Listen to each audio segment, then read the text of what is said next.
And welcome to my new video showing you the integration of Idenprotect and Okta, with Idenprotect providing password-free authentication, or passwordless authentication, sorry, to the Okta platform. Now, to begin with, I'm going to show you a traditional Okta login. Now, we can see here I've got an instance of Okta and a test user. So I'm just going to log in using the traditional username and password method. And you can see I've logged in. That was fairly simple. I knew my username, I know my password, I've logged in. Now, username and passwords have been around for quite some time now, but they're not without issues. Obviously, depending on the complexity and the length of the password required, it can be quite difficult to remember. The password also may be required to be changed at frequent intervals, again making it slightly difficult to remember, or when people do the traditional thing of sticking a 1 or a 2 at the end of it.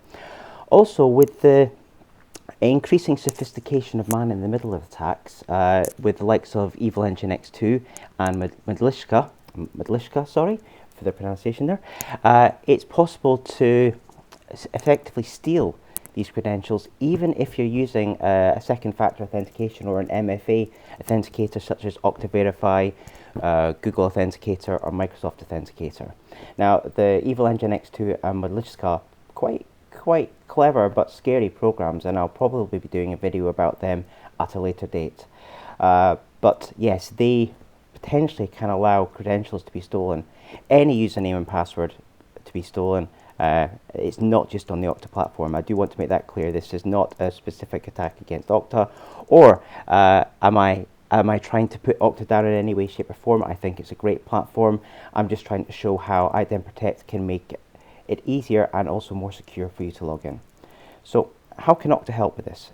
If I sign out and then move to the same platform but the admin interface.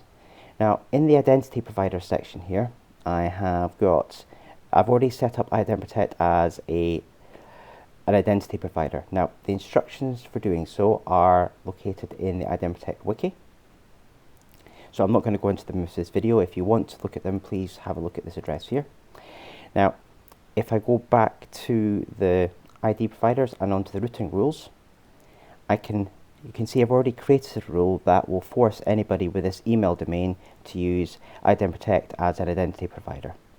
So I'm just going to activate this rule now and switch back to the Okta instance. Now, whilst I refresh the page, I'm also going to start casting my mobile device to the desktop here, so you can see what's happening on the phone at the same time.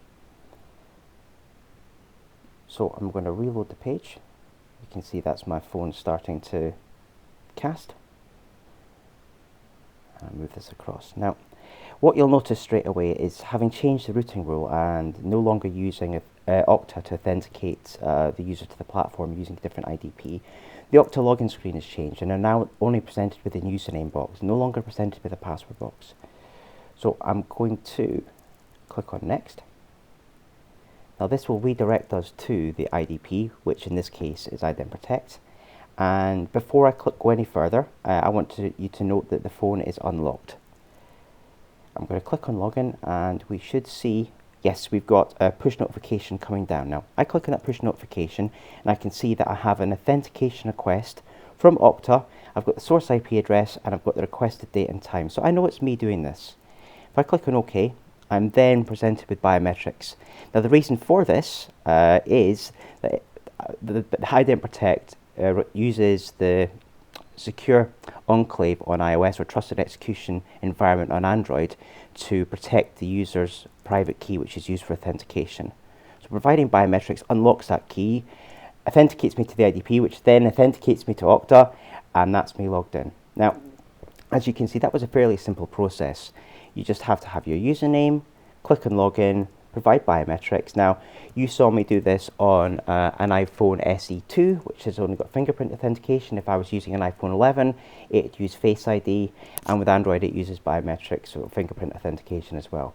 But a very simple end user experience, a nice experience for those end users. But more importantly, because it's using password-free authentication and X509 certificate technology for the authentication, it's much harder, if not impossible at the moment, for man-in-the-middle attacks to steal these credentials. Again, just a very quick video that I wanted to show you. If you have any questions on this or how Idenprotect works, please get in touch with me in the comments. And yes, I'll see you on my next video. Thank you.